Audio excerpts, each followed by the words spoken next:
Hello, everybody. It is great to have you here in this live cast. This is the first time I'm doing a live cast, so it's a little different than the normal classes that I give, and I gotta kind of get the hang of it. So I am excited to have you all here. I think we have about 15 or so, actually 20 viewers already.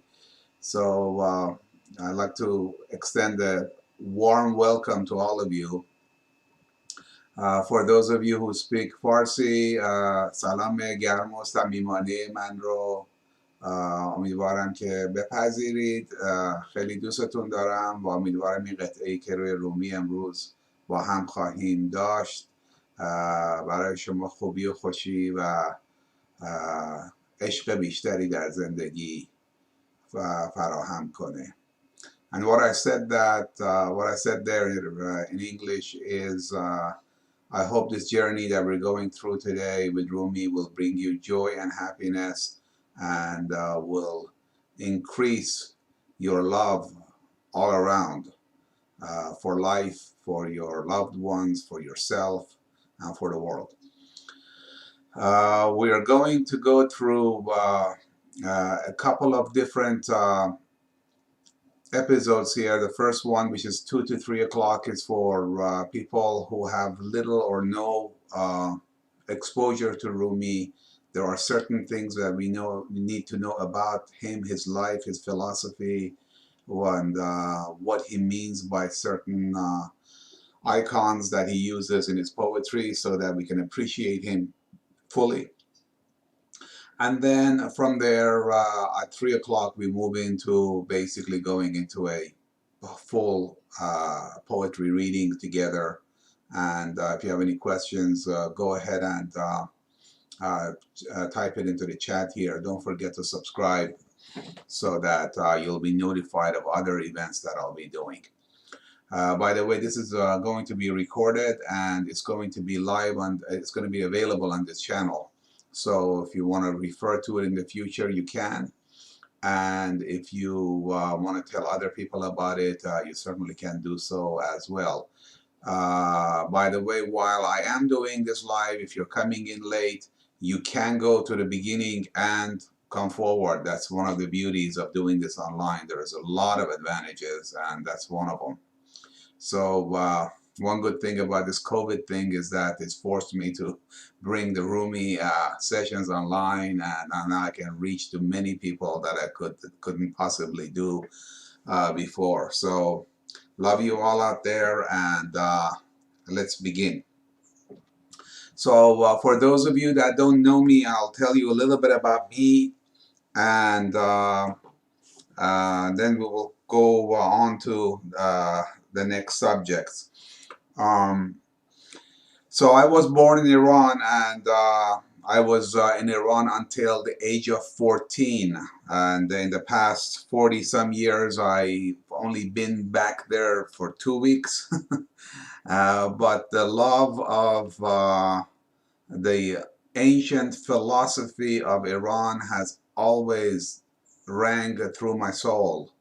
And for the last 35 years, I have been an avid fan of the great philosopher poets of Iran, including Rumi, Hafez, and Ferdowsi, who are the three main pillars of the Persian poetry.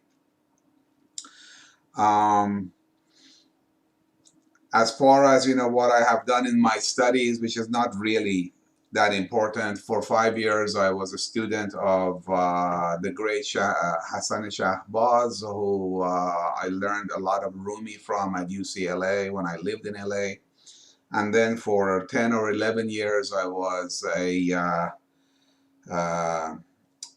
student of Mr. Shaparaki in Los Angeles that basically introduced me to the true path and love of Rumi and Hafez both and beyond.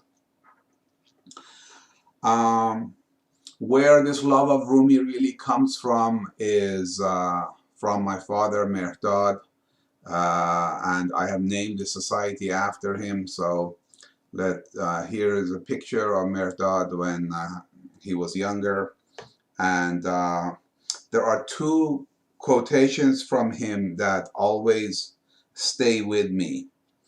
Um, One of them was, seize the wisdom and forget the wise man. And we will come back to this during our poetry session. But again, it says, seize the wisdom and forget the wise man. And in Persian, it is حکمت را دریاب و حکیم را فراموش کن. This single statement, if truly absorbed and practiced, will make all the religions, all the spiritualities, all the love of all human beings united and all together. Because the only reason that we are separate and different in our thinkings is because we latch on to the wise man, and sometimes we miss the wisdom behind it.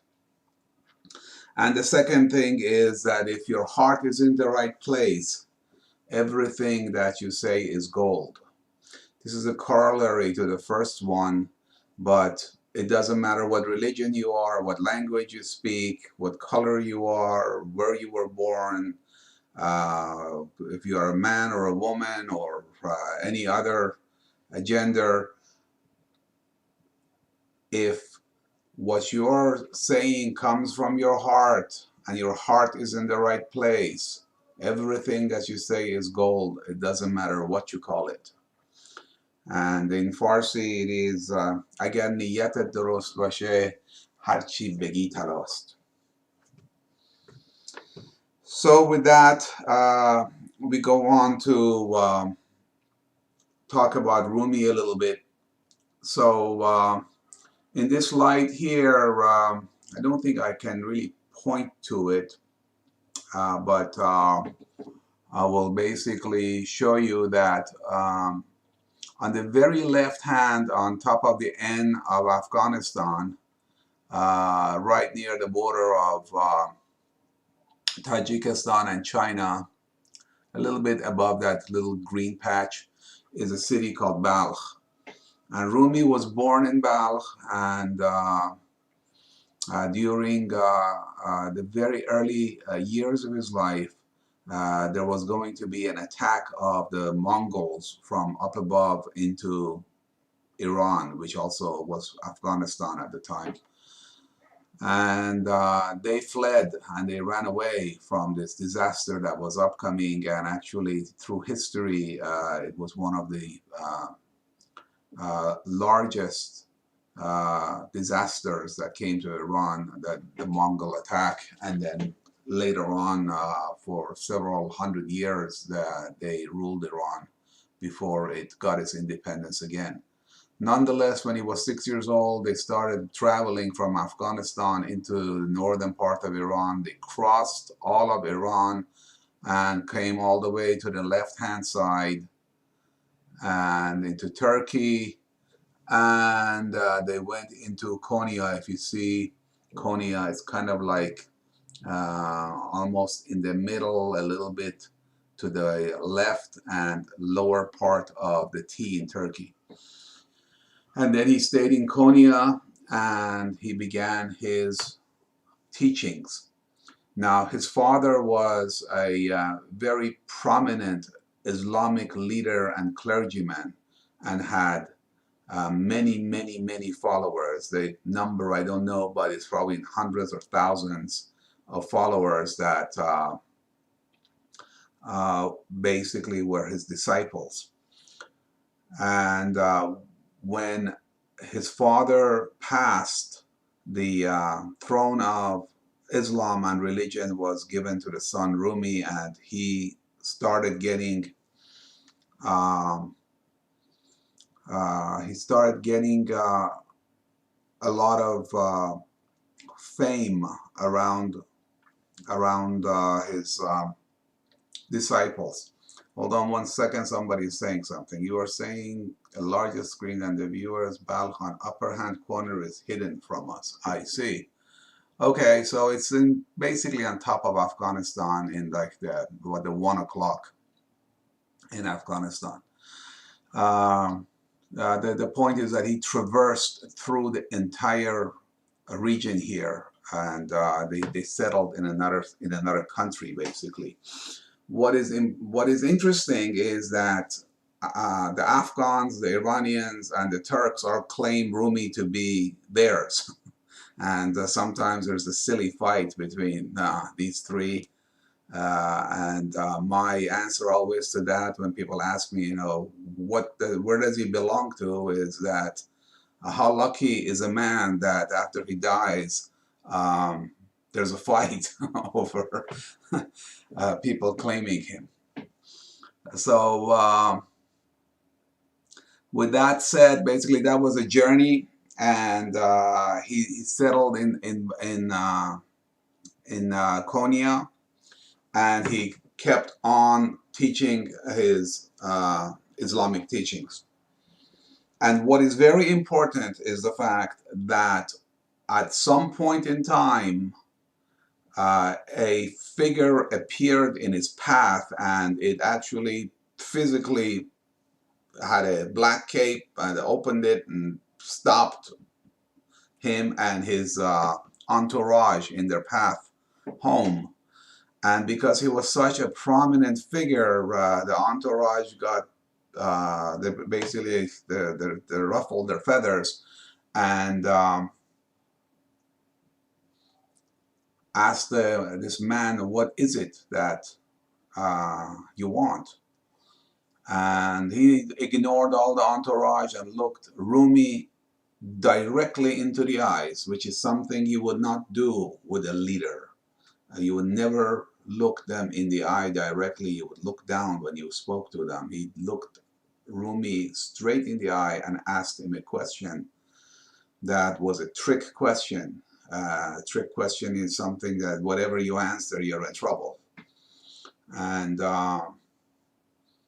Rumi, in front of his followers, kind of got a little embarrassed because he could not answer him. And he said, "You know what? Tomorrow, from the strike of dawn, I'd like you to come to my house and we discuss this matter."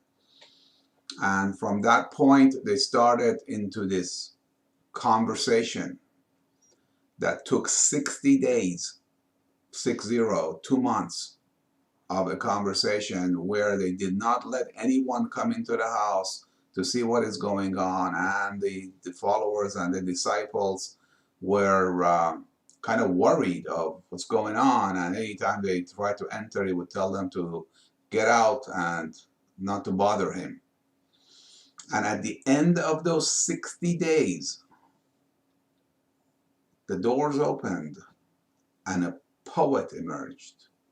Now, this man had never said one word of poetry in his life, and from that point, he became permanently a poet because of the influence of Shams.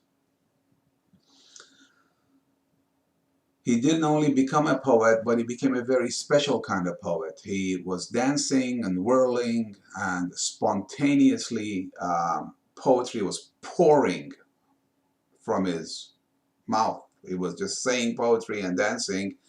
And for some time, the students were startled and they didn't know what is going on. Is he okay? Did he go mad? Did he go crazy? Did this crazy man do something to the master? And then the wiser ones started realizing that what he is saying is extremely important and deep. And they started following him from alley to alley, from bazaar to bazaar, and wrote down everything that he said. And the book of Shams that we have today, which is 3,700 poems, 3,700 ghazals. I will talk about what a ghazal is. There are about 3,700 poems. It's a book about, well, that thick. That is what the students wrote down after they chased him from alley to alley. He never sat down to edit, change, think, reconsider, none of that. He just improvised and spontaneously poured this poetry that people wrote and kept, fortunately. Now he has several books. The Book of Shams is the one that I am particularly interested in, and it is the book that we'll be talking about. There's also another book that closer to the end of his life that he wrote, which is called the Masnavi. That is the book that is mostly translated into English, and there's not that many good translations of the Book of Shams, but the Masnavi is available. That is a very different kind of a book because it is a series of stories and fables that once you read it, you learn about life and how to be and how to behave. And it's not really a book of love like the Book of Shams is, but that has also its own prominent place in Iranian literature, and that book is also a masterpiece.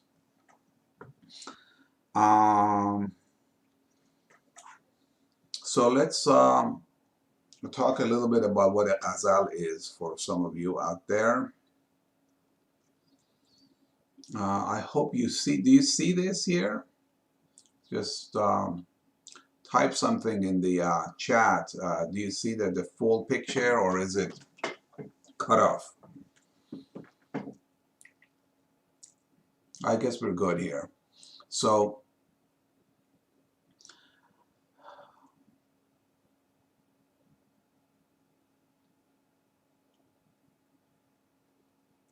here with this ghazal, the way that this works is obviously, you know, Farsi is written from left to right, and English is written from, sorry, Farsi is written from right to left, while English is written from left to right.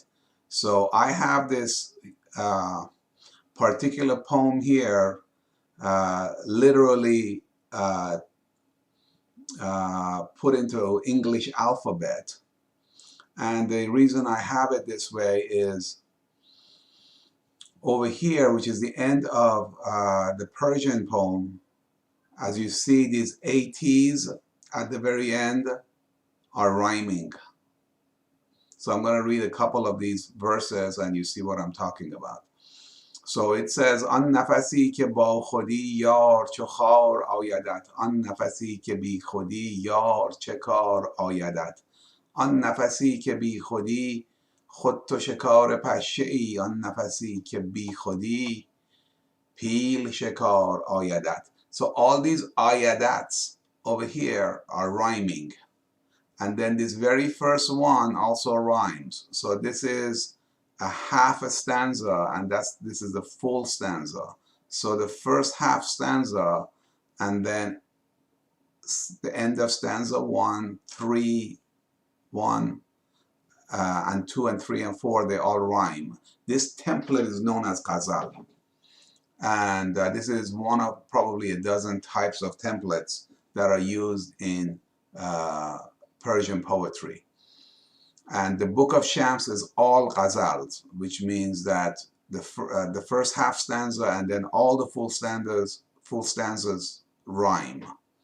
So let's read this a little bit more and understand what it is saying. So one of the things that I did here is, let me zoom this so I see this myself a little better. Actually, I think I have a copy of it on my desktop, so I'll bring it up. Oh yeah, it's much better.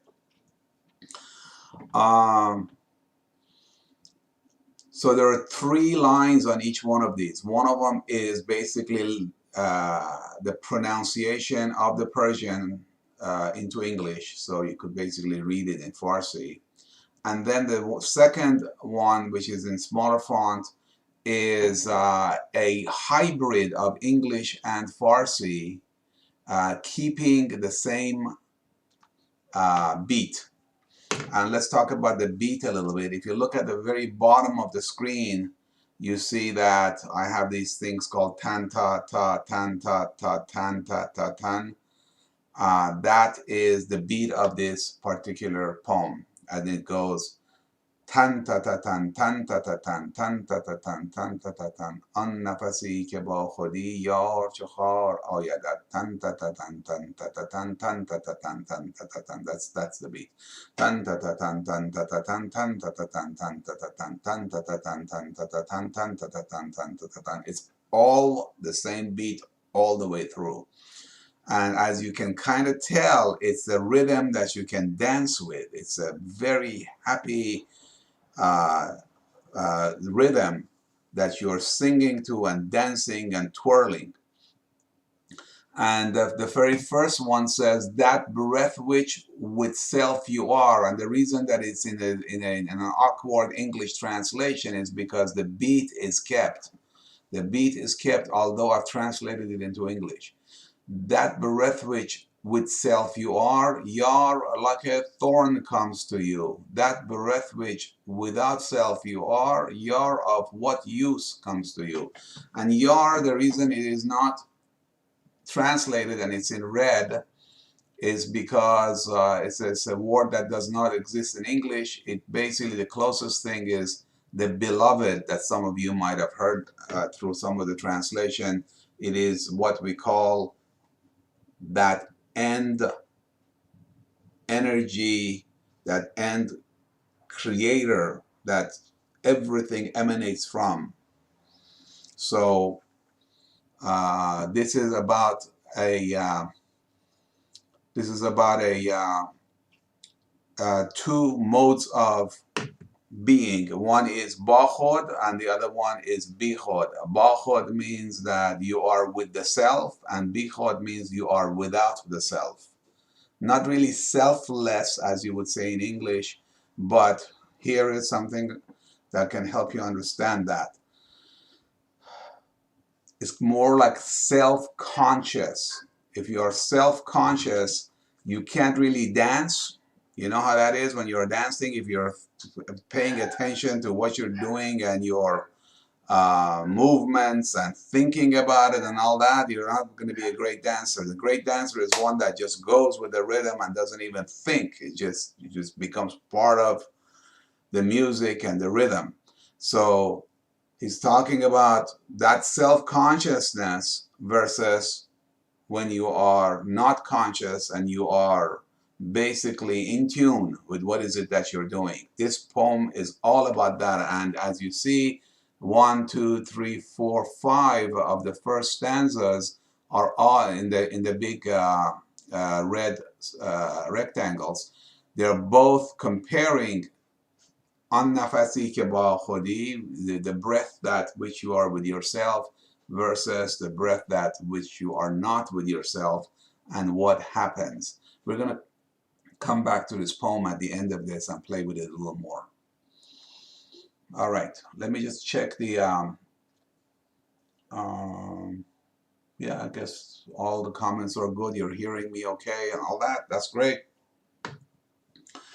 All right, so let's go basically to the tour guide, and I'm going to go to my full camera here. So these concepts are important in understanding Rumi. The number one is that this concept of a tour guide. So I am not a teacher. I am not going to tell you something that is of my own creation, and I'm not going to have any claims over it. It is kind of like, all right, I know the path to Grand Canyon, and all of you guys want to see the Grand Canyon, so I'm going to take you from our camp, and I know which river we have to cross and which hill we have to climb, and I know which cave we have to go through, and I know where we have to descend. I know where we got to camp at night, and then where we're going to go the next day until we come to this incredible thing called the Grand Canyon, and we're going to go and stand right at the edge of it. And then I'm going to tell you, hey, this is it. Check it out and see for yourself what it is. And we are all going to hold hands and be in awe of this unbelievable, incredible phenomena in front of us. And this is the same thing that I am doing here with Rumi. I am taking you to the edge of where Rumi is and pointing to Rumi and saying, that's it right there. And we're all going to look at it and look at each other and go, wow, that is unbelievable. The reason that this tour guide concept is important is because everybody, every great person that ever was on this earth was a tour guide. Let me clarify that. Think about Einstein and relativity. Einstein did not create relativity. He doesn't own relativity. Relativity was there before Einstein was born, and it kept being there after he died. So what is it that Einstein did? Einstein unveiled something that belonged to the universe so that the rest of us could see it. There was no belonging, there was no patent, there was no intellectual property. This is the way that the universe works. And Rumi is the same way. Rumi does not own the truth and the beauty behind these words. He is merely unveiling them to us. He is a conduit that's bringing down this meaning from up above unto us. And in his own words, literally, he says that where all of that is emanating and coming from is Shams Tabrizi. However, if you go and find Shams Tabrizi and say, did you create all of this from scratch? Did you invent this stuff?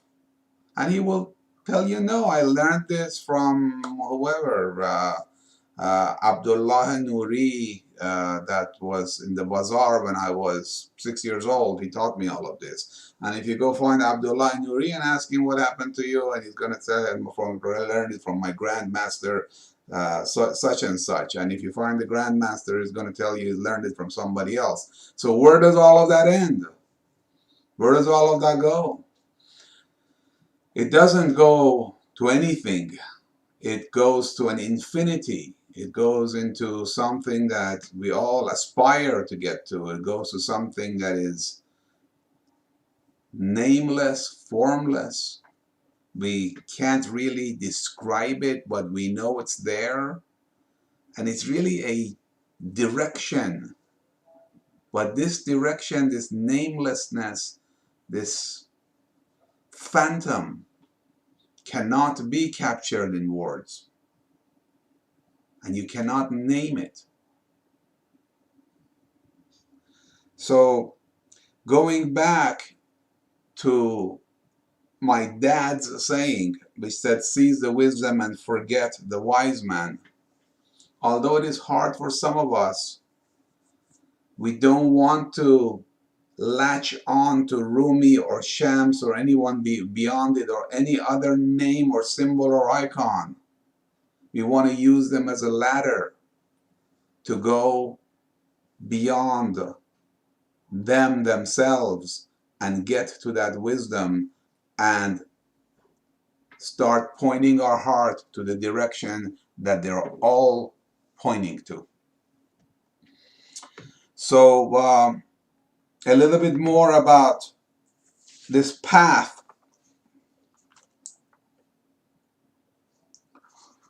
One good question at this point is, what is it that Shams said to Rumi during those 60 days that made this incredible revolution in his way of being and made him a completely different person? So in many of the poems in the book of Shams, Rumi says about himself, he paints a before picture and an after picture. The before picture is the way that he used to be before the meeting, and the after picture is obviously the way that he became after the meeting. And in his own words, he says, مرده بودم زنده شدم, which means that I was dead and then I became alive. گریه بودم خنده شدم. I was weeping and I became a laughter. دولت عشق آمد و من دولت پاینده شدم. The state of love came and it made me the forever state. So there is this concept of love that seems to be disjointed from the before picture, which came onto the scene and turned him from the dead that he calls himself to the alive, and also from the weeping that he calls himself previous to the laughter.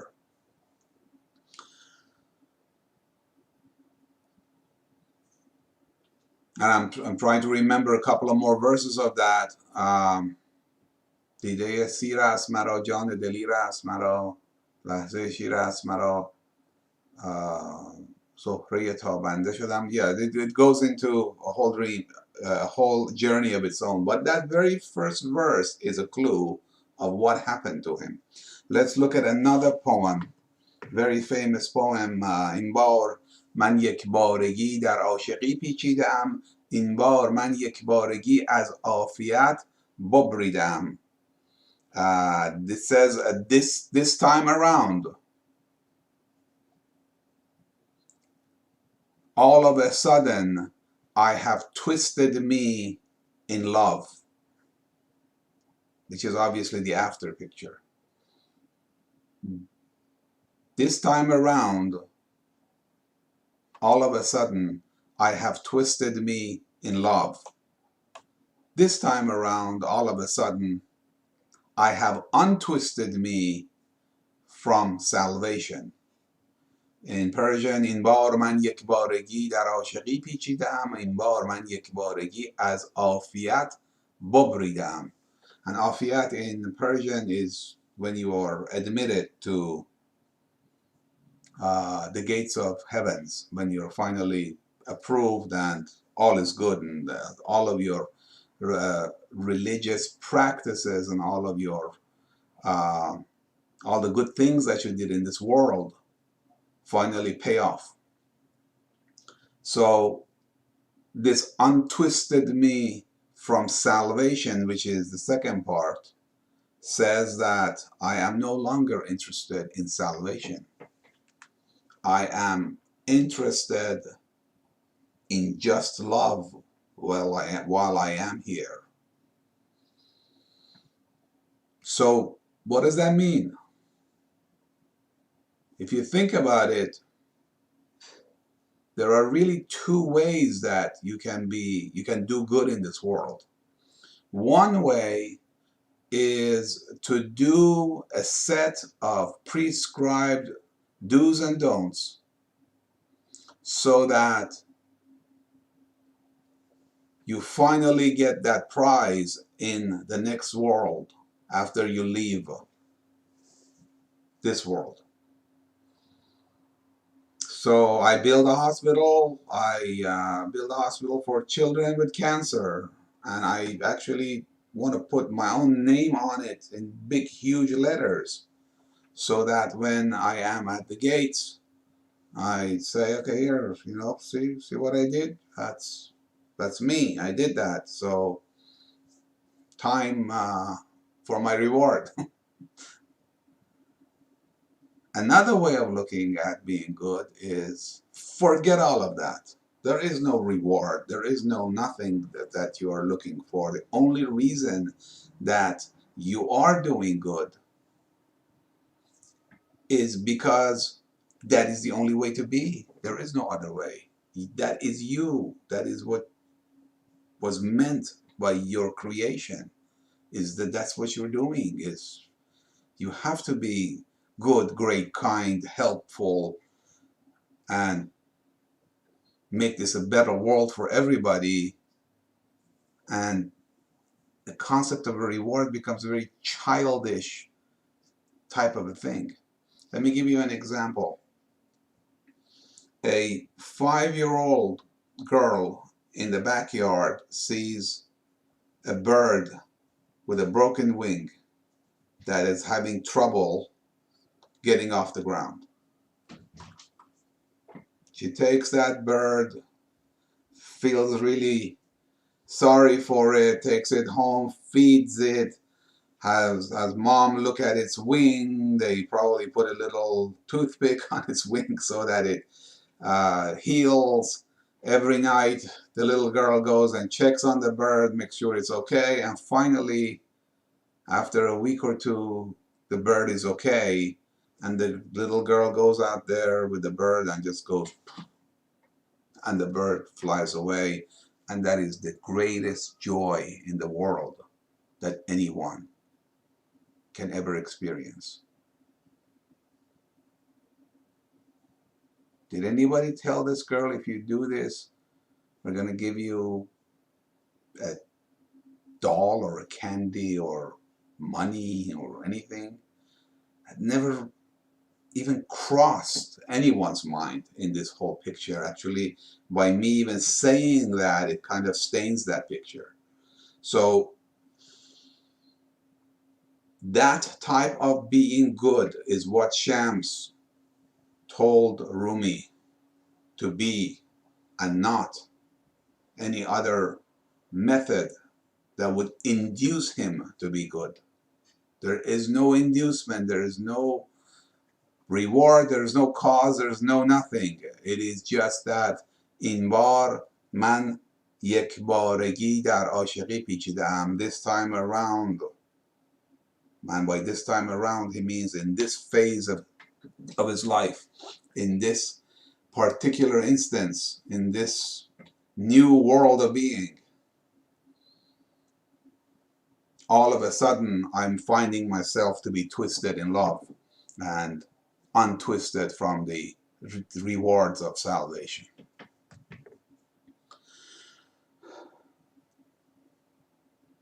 All right.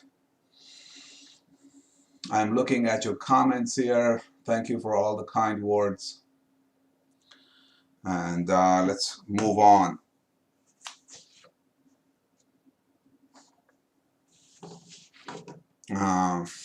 Okay, so I'm going to cheat here and tell you what is the meaning to all of these messages of Rumi. What is the big deal here? What's going on?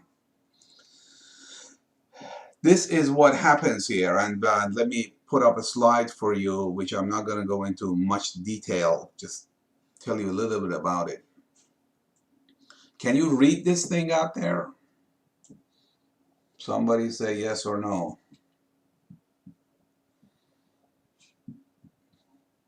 I guess you can, if I'm not hearing any complaints. Let me put it on my own screen too. So this is called the layers of understanding, and some of you that have taken my workshops or the meetups are very familiar with this. This is the layers of understanding an awakening poem. And by awakening, I mean poems that will awaken something new in you, so that from the time that you finish hearing that poem, that understanding rings through with you, and then it grows in you, and then at some point you feel like you have to share this with everyone else. And that's basically what happened to me. It awakened me. So these are the layers from the very, very bottom, number 1 to number 14. And it's interesting because this thing also, I change it a lot. At times, I think it was 9 or 10 layers in the beginning, and then I realized there may be another one. This is my own doing. There's no place that I've got this from. This is something that I have created over the years. So the very first thing that all human beings can understand in this rhythm and measure